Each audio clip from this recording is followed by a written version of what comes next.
Os santos são sinais da presença do ressuscitado na história. Hoje, dia 24 de dezembro, celebramos São Charbel Macluf.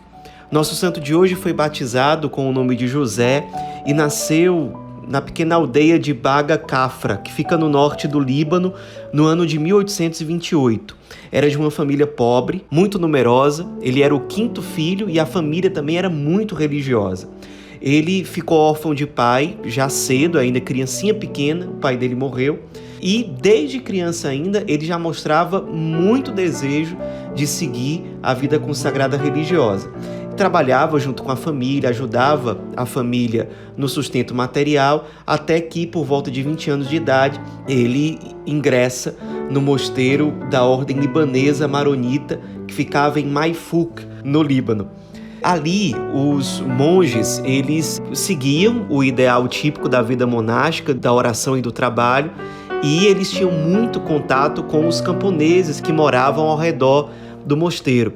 E, durante esses contatos, José notou que uma jovem estava investindo sobre ele, realmente com segundos interesses em relação a ele. Então ele, para fugir de qualquer tipo de tentação, ele decide mudar de mosteiro. Então ele se muda para um outro mosteiro que ficava na cidade de Anaia. E ali ele ingressou no noviciado. No noviciado ele recebeu um nome religioso, que foi o nome de Charbel. Charbel significa a história de Deus. E era também o nome de um santo muito conhecido no Líbano, que havia sido martirizado em Edessa. E a festa litúrgica, a memória litúrgica desse santo, se comemora no dia 5 de setembro. Charbel era um grande exemplo de vida religiosa. Ele era de forma muito heróica, fiel na ascese, na vida de oração, na obediência. Tanto que, às vezes, o superior do mosteiro pedia alguma coisa para um irmão e muitas vezes os irmãos, quando achavam que não tinham como corresponder àquele pedido, diziam o seguinte: pensa o Senhor que eu sou como o irmão Charbel. Isso para dizer que o irmão Charbel nunca dizia não. Ele sempre obedecia com uma profunda humildade, com uma profunda docilidade. Ele chegou, inclusive, a superar uma situação muito difícil. Ele quase foi morto durante uma investida dos turcos muçulmanos que invadiram certas regiões do Líbano, mataram milhares de jovens, destruíram várias igrejas, vários mosteiros, e durante essa investida dos turcos, ele quase morreu, mas por graça de Deus, ele conseguiu se safar, fugir. No fim das contas, ele, no mosteiro ainda, concluiu seus estudos e foi ordenado sacerdote no ano de 1854. Sempre a sua fidelidade, a sua austeridade, sua vida de oração sempre eram muito profundas. E a espiritualidade dele tinha duas grandes bases: a profunda devoção ao Cristo presente na Eucaristia. Ele tinha um grande amor pela Santa Missa. Ele muitas vezes durante a missa chorava, de um modo parecido com o que acontecia com o Padre Pio. Certa vez, inclusive, ele durante a consagração derramou lágrimas, e isso o acólito que o ajudava dizia que era muito comum acontecer, e ele nem notou que estava chorando. E depois ele percebeu que havia algumas gotas no corporal usado no altar, e ele pensava que tinha sido o preciosíssimo sangue de Nosso Senhor que tinha sido derramado ali sobre o altar. Então ele foi pedir perdão para o superior do mosteiro, mas depois se detectou que não era restos do preciosíssimo sangue, pelo contrário, eram as lágrimas de São Charbel que tão costumeiramente eram derramadas durante o sacrifício da missa. Muitas vezes o pessoal dizia que, especialmente na hora da consagração, era como se ele estivesse totalmente imerso no mistério que era celebrado. Ele não conseguia prestar atenção em mais nada, em nenhum ruído, em nenhum acontecimento.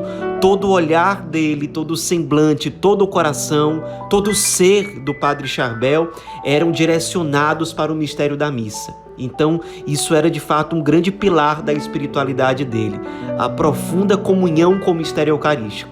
E o segundo grande pilar era a grandíssima devoção que ele tinha à Santíssima Virgem.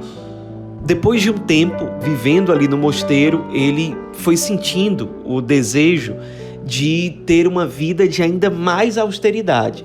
Então ele conseguiu a autorização no ano de 1875 para se tornar um eremita. Então ele foi morar num eremitério chamado o Ermo dos Apóstolos Pedro e Paulo.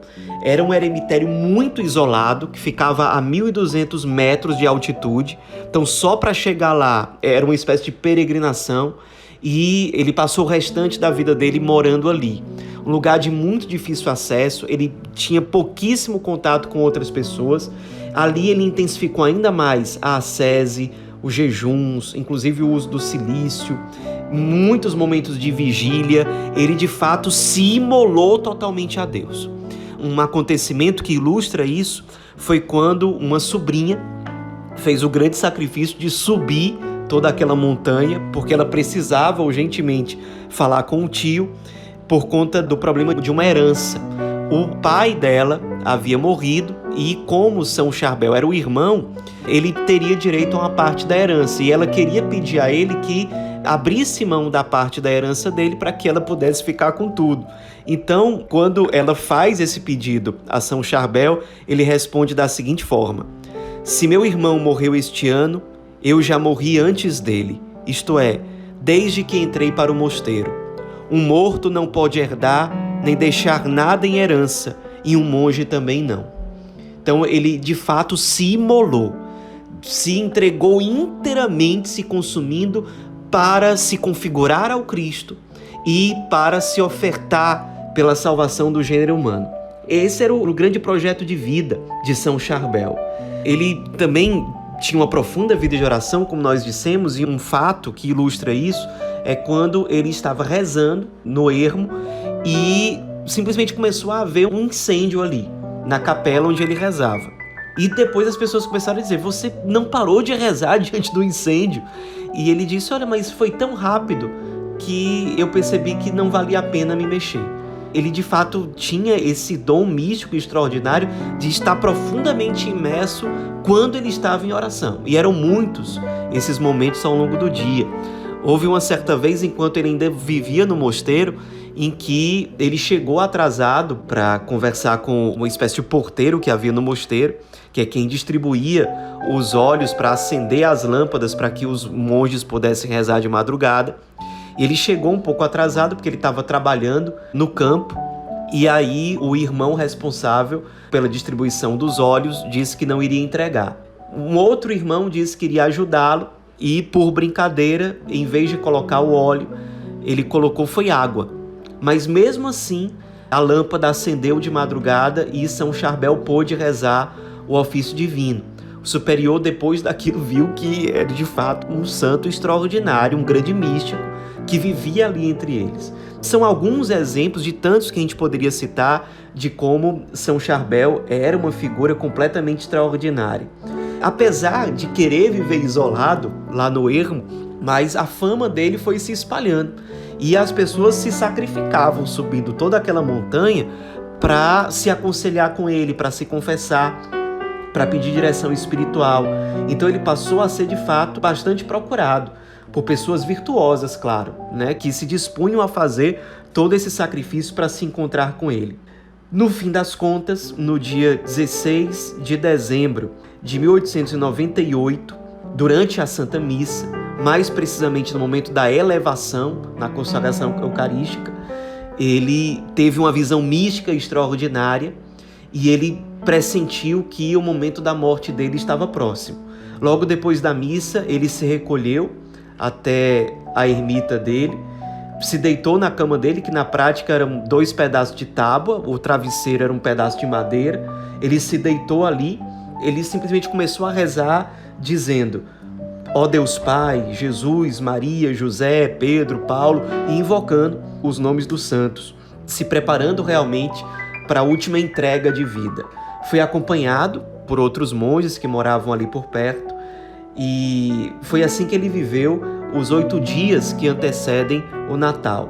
Ele acabou de fato dando o último suspiro na véspera de Natal, ou seja, no dia 24 de dezembro do mesmo ano. Foi enterrado no túmulo muito simples que os maronitas costumavam utilizar para enterrar outros maronitas. Aquele que sempre quis se esconder ao longo da vida, Deus quis que fosse revelado diante dos homens. E aí começaram a sair raios luminosos do túmulo dele.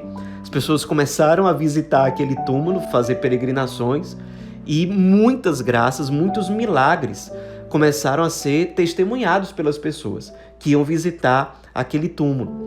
Depois de alguns anos, o corpo dele foi retirado e viram que o corpo dele estava intacto, inclusive com toda a flexibilidade própria de um corpo vivo. O sangue continuava jorrando do corpo dele. Durante muitos anos isso aconteceu. E as pessoas continuavam testemunhando cada vez mais milagres e graças recebidas a partir da intercessão desse santo que quis se esconder como eremita. E Deus quis revelá-lo como um canal da sua graça, como um instrumento, como alguém que de fato se configurou ao Cristo pela imolação total da própria vida. São Charbel Macluf foi canonizado pelo Papa Paulo VI no dia 9 de dezembro de 1977. E durante a cerimônia de canonização, esse Papa se referiu a São Charbel Macluf da seguinte forma: homem da fiel observância dos votos monásticos, da máxima frugalidade nos alimentos, da aplicação ao trabalho manual e da lavoura, da oração incessante, da castidade defendida por intransigência lendária e da dureza no trato do corpo. Ele seguiu a lógica da cruz, a lógica do amor que levou Cristo à morte por nós. Esta sua ascese lhe permitiu obter soberana liberdade interior diante das paixões, pureza de vida, espírito de oração e abnegação, ternura filial para com a Santíssima Virgem, espírito manso, doce, pacífico, alegre, misericordioso e humilde. A partir disso tudo, nós podemos dizer que a vida de São Charbel Macluf é um grande sinal, um sinal extraordinário de Deus para o mundo moderno, contemporâneo. Um santo místico profundo, de grande amor ao Cristo, de grande amor à oração, ao silêncio. Um santo que decidiu adotar como projeto de vida a imolação total de si ao Cristo.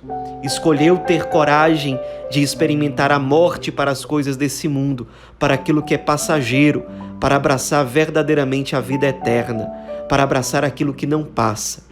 Nos inspiremos na vida desse grande santo, que certamente teve uma história de vida bem diferente da nossa, mas que nos inspira diante da pressa do nosso dia a dia, diante de tantas coisas que nós temos que nos comprometer, que viver, que corresponder, a nunca perdermos o olhar daquilo que é o essencial, daquilo que verdadeiramente não passa. Nos ensina também que o sentido da nossa própria vida, de qualquer vida humana, é encontrado na imolação de si, no sair de si e colocar no centro de tudo a vontade de Deus. São Charbel Macluf, rogai por nós.